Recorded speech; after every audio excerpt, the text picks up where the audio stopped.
So thanks for doing it. I appreciate it.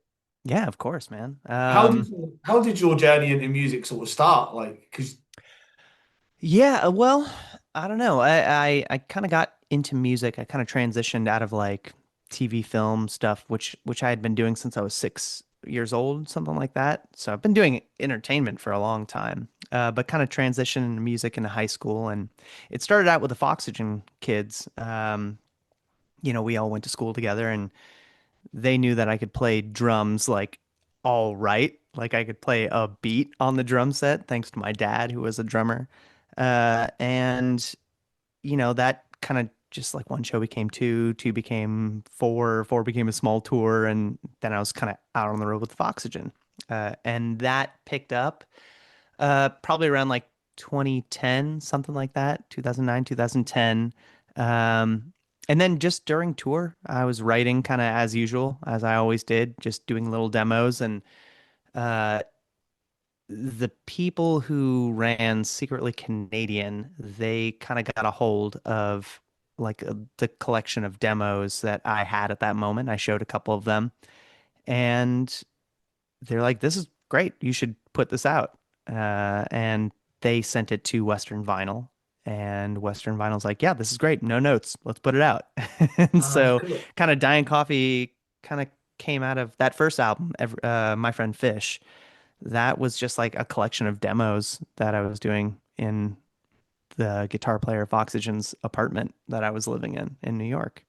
That's cool. I've obviously I've done a little bit of research and stuff. So if anything's wrong, just tell me and I'll scrap it. Like, No, you're but it's fine. good because the next question was about your voice acting. Because I read that you've done like voice acting for Disney and that you're in Jeepers Creepers too as well. Is that Yes, right? yes, I Yeah. am. Did that Yeah, sort of help you sort of become go into me like performance musician as well? Like the acting before, did that sort of help you? it's interesting because I did a little bit of like live action acting, right? A little bit of stage stuff, but the majority of my credits are all voice acting stuff. So it helped me feel really comfortable always like sitting behind a mic and kind of knowing how to uh, do proper mic technique, right? But finding my voice was a little hard. I think I got really used to manipulating my voice to be a character. And it also really helped me to um, like emulate a lot of artists that I really liked. So if I was writing a song and I was listening to a lot of Paul McCartney, I would like just sing it like Paul McCartney. I would try and sound like that. And if I was listening to David Wilcox, I'd all of a sudden have a country twang to my voice. So it was pretty hard for me to find my voice. And I even think those first couple records, like the one you were talking about before, Everybody's a Good Dog, there's like three different voices on that record, Well, right? that's what I Like, always think with that album. Because I always think no song really sounds the same. They're all sort of like. I like that. I think it's great. I think like because you can have about four different genres on that album. I yeah, think that's a great album. I think I'm just also I get bored easy, so I I can't write in a specific sound for too long. I just want to do something else. That's kind of hard though to for anyone like in the record industry. It's kind of hard to pin down. It's kind of like hard to say like this is the sound of this album because every single song sounds like a different album. But yeah, I mean, I like that. I like albums that are like that, but it's also kind of hard to promote. Yeah, no, but it's good though. Yeah. I love it. I had to listen to Internet Arms because I'd never heard that album either. That's a great album as well. Oh, thanks, man. Yeah, I really like it. that's my attempt at trying to do like a pop album or like a synth pop album, but it kind of turned into like an 80s an Yeah, 80s I synth always find that album. your album's got like a 60s, 70s, 80s sort of sound. It's weird too, yeah, because definitely like Everybody's a Good Dog was like 60s. Then sorry, My Friend Fish was 60s. Then Everybody's a Good Dog was like glam 70s, and then Internet Arms was like 80s. You're And just going up for the decades. I'm just going, yeah, I just keep exploring new sounds. Uh, but yeah, I mean the latest album though, that I wouldn't really say that's like 90s or really anything. It's kind of more folky than anything else. The With People stuff. I guess it's kind of 90s. It's got a little bit of a 90s flair. I got to do that with Jonathan Rado. So after kind of Foxygen finished off, like he's been doing pro production work for like a lot of Was John, awesome artists. see Him, your friend from school?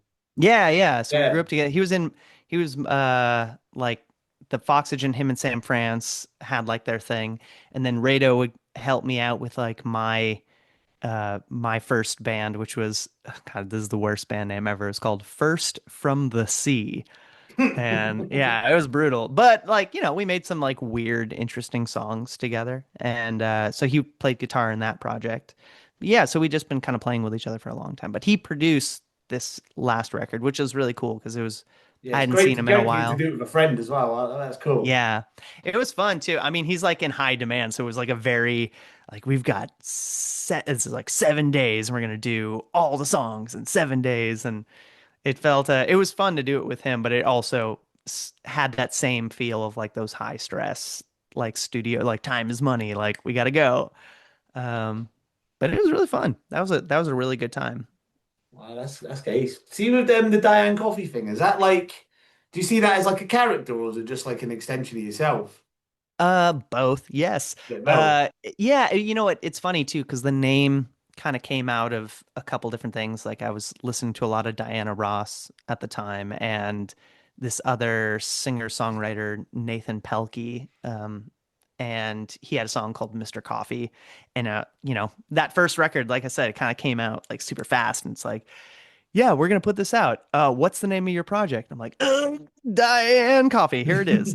Uh, and it just was meant to kind of be like a band that kind of sounds like a name, but then that name became the just the name of the persona of like just that. And I've spoken to this a few times, like in interviews, like that persona, that character is a character, but it's also kind of just a magnified version of myself, especially that like that performer persona. Like it's that same energy that you get like, if you're a shy person, but like you're at a concert and now you're screaming at the top of your lungs because you're just sort of you're in it. Yeah. It's just um that magnified piece. I And was that's the reading name I about kind of gave my to it. oh sorry, it's okay. Oh I no, was, that's it. Yeah. I was reading about that My Friend Fish as well, and it said it came out, it was done sort of done in 2 weeks with like minimal equipment. Yeah, like I said, it's like a just demos. It was more like the scratch stuff that I would just do to like kind of flush it out and go like, yeah, this is cool. Like, so I mean, that was just like the way I do songwriting is like hopping on to I don't really like to just sit down with the guitar, especially at that time. I didn't like sit down with the guitar and like write the chords and or write lyrics first or something like that. Like I need to be recording. So that was kind of a way for me to like flush out a song idea. Like I'd sit down and do drums, but I was living in Rado's closet in Manhattan, and so he was gone, and I had like a couple drums and then like pots and pans and no microphones. Like I used or had one microphone, something kind of like this, like one dynamic mic, and then I would have my laptop on the other side of the room or like down by the kick drum or like open by the snare, and I would record. I'd like hit record on my laptop speaker and then hit record on my cell phone and put that somewhere else, and then like I couldn't sync them all up because this is GarageBand I was using at the time, so it was really limited. So I'd like drag it in and kind of look at the file and go, that kind of looks like that's it. That looks like it's layered up. And then I just pan them so you couldn't hear if anything was like a little off. So the whole thing is like weird and lo-fi psychedelic because one, I didn't really care because it was just a demo for myself, I thought.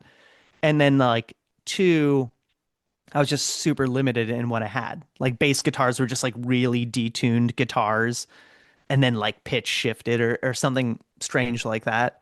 Um, but yeah, like that's what kind of made it interesting. And like, I don't know, put, I don't think I could record a record like that again with Yeah. that particular sound because you never, you're never able to create the magic of like when you have no idea what you're doing.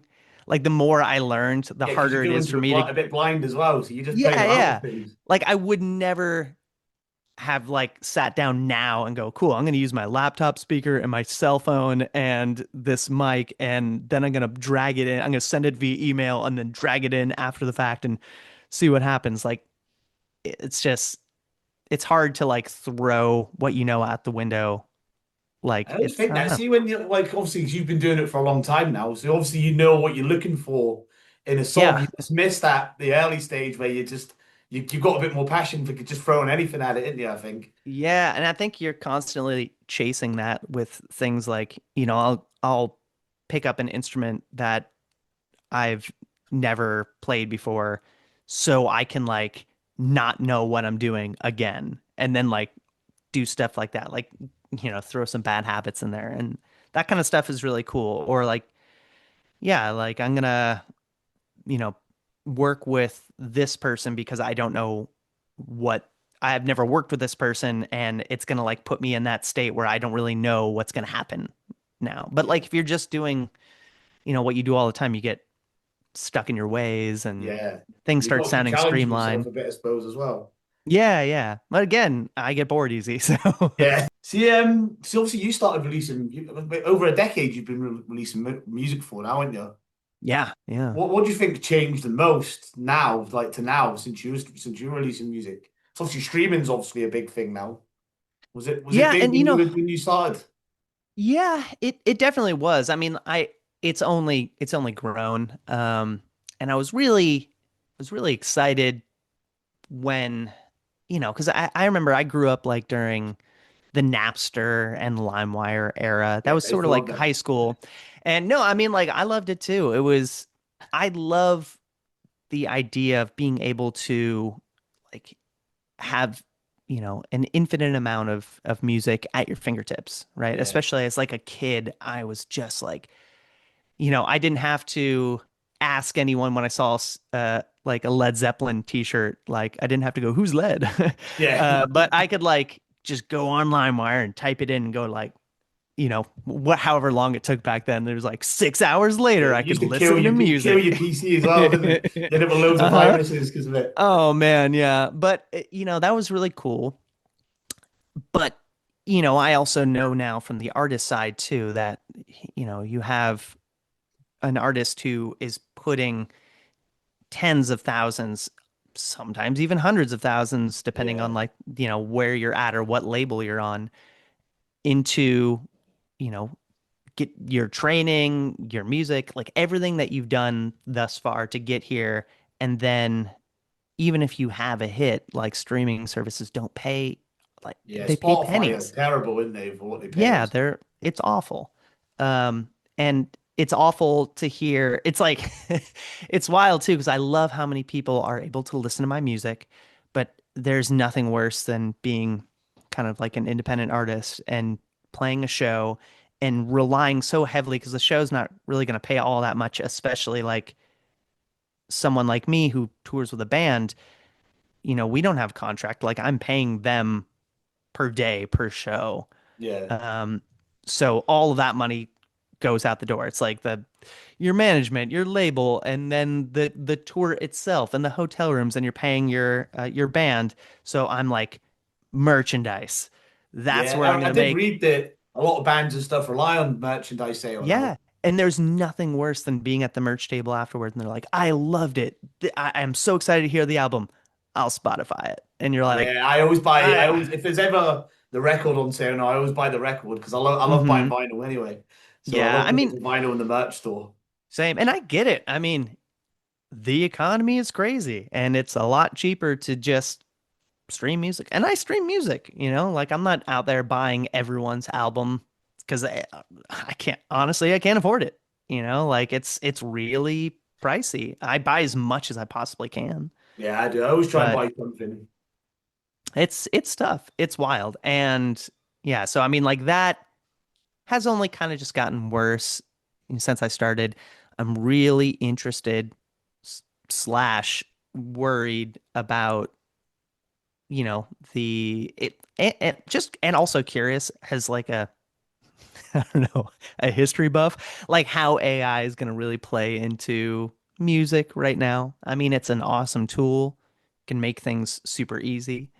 Um, I have this app that someone shared with me, a student of mine actually. It's called Suno. Um, and you just say anything Oh, I've and seen ask it and it. it sings.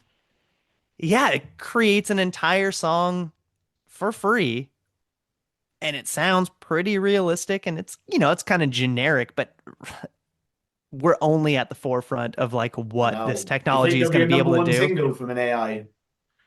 I think, well, there's already people, we're talking about Spotify too. There's already people who've been using AI songs and then throwing it on Spotify, just like thousands and thousands of songs on Spotify. And they're maybe only, popping up on like rotation when someone's just listening to Discover or whatever. I don't have Spotify. I'm an Apple Music man. But like that people are like already gaming the system and there's so much AI slop music out there that's just like clogging up the algorithms that, it's just another hurdle for these artists to do. I mean, nothing is going to ever replace the musician performing live. No, defo. That's You that's can't replace a there's live performance, can you? It's always yeah, better. there's that's always going to be there. Um, but it's that just means that if you're not financially able to get out there and tour, um, then it's extra hard to get out there. Already Spotify made it awesome because you could hear everything, but now you are subject to everything and it's hard Yeah. to There needs break to through be the something. noise. I think that there needs to be at least a label letting you know that it's AI on Spotify because some of them don't, do they? They just put them down as No, there's artists. yeah. You're not going to know it unless you know. Yeah, yeah. I don't know. I mean, like I said, I'm interested in it. Um, People are always like freaked out of new technologies. It's like when everything went digital, people were like, like, oh, music's gonna get crazy. You're just it's not a live band anymore. Like, you know, it's it's all done with computers. It's like, yeah, whatever. That stuff is still cool too. And there's someone there doing it. And there's gonna be cool AI stuff, and people are already using it alongside, their normal production routines and stuff. So I don't know. I'm not here to badmouth AI, but that's just another thing that I'm interested in, and it's got its pros and cons. Do things like that, like even with streaming AI and stuff, does that affect how you create your music now? I don't know. I mean, I'm I'm still I'm getting older, but like I'm still of that generation before, cell phones. I was there at the birth of the internet. Do And you know so what? You were born a yeah. week before me. Oh, really? Yeah, Wow. and when I checked, That's when I was amazing. looking at your Wikipedia, I was That's like, us. oh, we're literally the Yeah. same age. So I mean, like, it's weird. So we have like that sort of we remember kind of growing up with kind of, both sides of kind of, the history of like the digital age. So I don't know. I create records pretty much, and that's not really changed how I like approach creating music. Um, I mean, honestly, I just haven't taken the time to research how to use AI with like production, Yeah, mainly because like it's only really become accessible and like really prevalent in the last what, like 3 years. Um, and yeah, it it sort of just sort of took off was, now, ain't it? Really? yeah. So I mean, like it really, the last record I put out was the With People, and that was in like 2021. Dang, I can't even remember. 2021, 2022. Um, so I've been just writing, and for me, I'm not using anything like that to help write because I feel like that would kind of take away the joy of writing. Yeah. So yeah, I mean, I don't know yet. Like, we'll kind of see. I'm again kind of setting my ways right now on like how I've been doing things recently. Like, yeah, I'm gonna hop on Logic Pro. I'm gonna find a beat that I like and then kind of build a song from there. But we'll see. Do you mix and master your own music? Um, well, that first record, yeah, Yeah. But do you do it now? Now you're unknowingly. sort of like been doing it a long time, or do you just get You somebody know, else I've to do been I've been always working with other people up until I've been pretty much on every record. I've worked with my friend Tim Smiley he was out of Bloomington, Indiana as well, where I'm at right now. it? Yeah. But he's a sound engineer. He was the sound engineer for Unknown Mortal Orchestra, if you know who they were. I don't think I've heard of them. Uh, they're rad. You'd like I'll them. check them Check them out out. though. I'll check them out. They go by UMO too. Yeah, I'll check them But out. he was on tour with them doing their front of house sound, and then I met him through Foxygen, and then we stole him because we really loved hanging out. We're like, "You're gonna do sound for us now." So he was on the road with us forever. And he he uh like produced with me the other Everybody's a Good Dog and the Internet Arms album. And then when Rado did the With People stuff, he mixed that after Rado had like recorded it. So I've always worked with him, but I like to be in the studio to like Yeah. produce it, to be able to, I'm like really hands-on with that.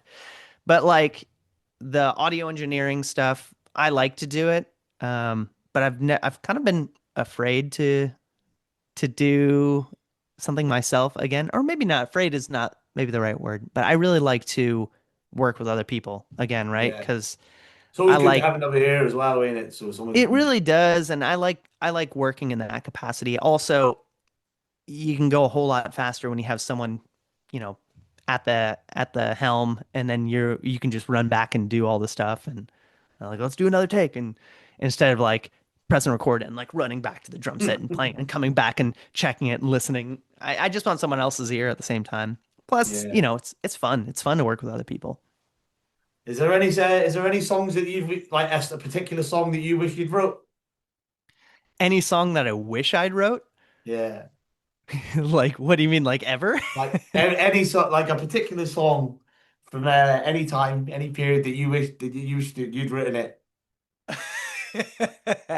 You can only I have one mean, though. You can only have one. I can only have one. Yeah. That's my Oh, rule. dang. Oh man. Well, I mean, like you could dealer's choice on like any Beatles song. That's Yeah. that's man, I don't know. That's a hard question. I have never thought about that. Because here's the thing, if I wrote it, then I wouldn't be able to like appreciate it from someone else. I need some like mid-level, like not the best song I know, because I want to hear that person do it because that's what I really love.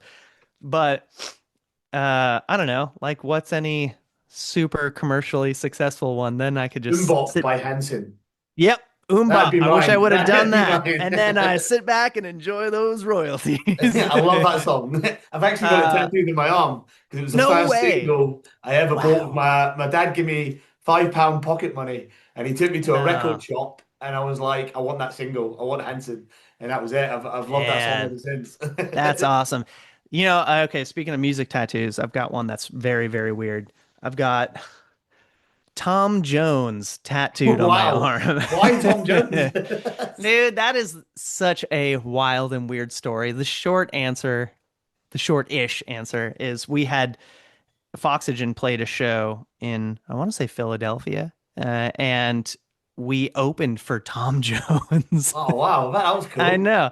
It was really cool. I mean, I didn't meet him or anything. Or we played, I can't remember how it was. We played like upstairs and he played downstairs, something like that. But we got to see In the the same show. building as Tom In the Jones. same, yeah, in the same building. We played almost near Tom Jones. No, but I just got it was such a weird show, man. I got fascinated with Tom Jones and I just started listening to like all these old Tom Jones albums. And it was like one of those things, like I obsess over like a new find. Like I'm like, Yeah, I do as I love well. this. Even if I don't like it, sometimes I'm like, I gotta just go down this rabbit hole and like listen to all this stuff and figure this person out.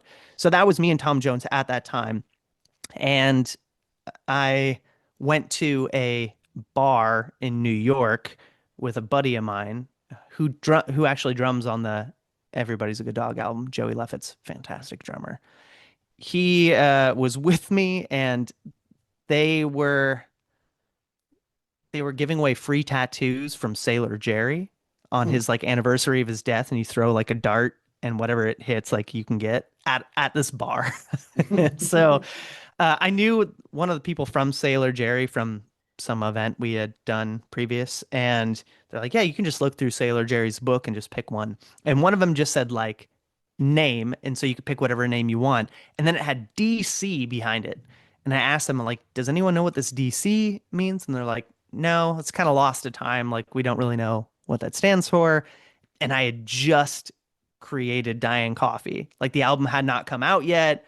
And I was like, it's a sign. I'm going to get that one. And I sit down and he's like, all right, whose name do you want? And I just blurted out Tom Jones. Wow. And he's like the What's New Pussycat Tom Jones? And I'm like, yes. And now I have that forever. So All mine are all different parts of different album covers that I like. So that's what I just love adding that. to it. That's great. Yeah. I wish I did something cool like that. Tom Jones is still cool.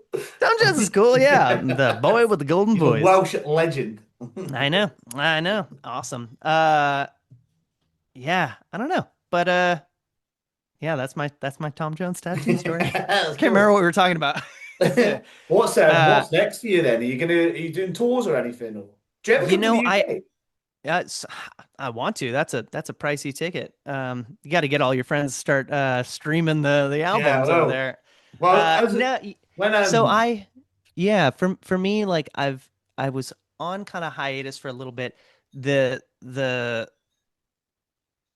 COVID stuff kind of wreaked havoc on the last two album cycles for me. Like Internet yeah, Arms, I was like hot into that tour, and then like that's when everything hit, like, and everything kind of got shut down. yeah, I remember we were on the road, we were touring with the New Pornographers, and that's when like the first case hit the US. And as we were driving, like every city, it was like, we had just played Chicago, and then it's like Chicago has its first case, and then we're in like Washington. It's like Washington has its first case, and as we're going down, we're like, "Fuck, are we doing this? Is this us?" crazy when you think about it now that actually happened. It was wild, man. But like either way, that kind of stopped touring, and like I said, like that's a huge part, merchandise and Yeah, all that stuff, and that album just didn't have, the best sales, and I think it's just everything was crazy then. And then this With People album came out, and then we got back on the road, and I immediately like got COVID like right away on that tour, and like the rest of the band had to leave, and it was a huge financial hit, and it was just, yeah, crazy stuff happened. So I've been on hiatus since then. I needed a little bit of a break. I needed things to chill out, but I've yeah. been writing, so I'm like sitting on two albums worth of material right now, and Ah, cool. You got to get it seeing. out because I love your Yeah. stuff. It's great. Thanks, man. Yeah, I'm really excited about the stuff I'm writing, but I'm just moved back to Indiana. I am playing with some great players out here, and I'm gonna try and, you know, lasso them into the project and start recording, and we'll see what happens. Ah, cool, man. Well, that's it, really. That was like just the gist of it. It was good. I enjoyed chatting to Right you. It was on. brilliant. Oh, thanks, man. Well, thank you for having me, and yeah, I appreciate you taking the time to talk with me today.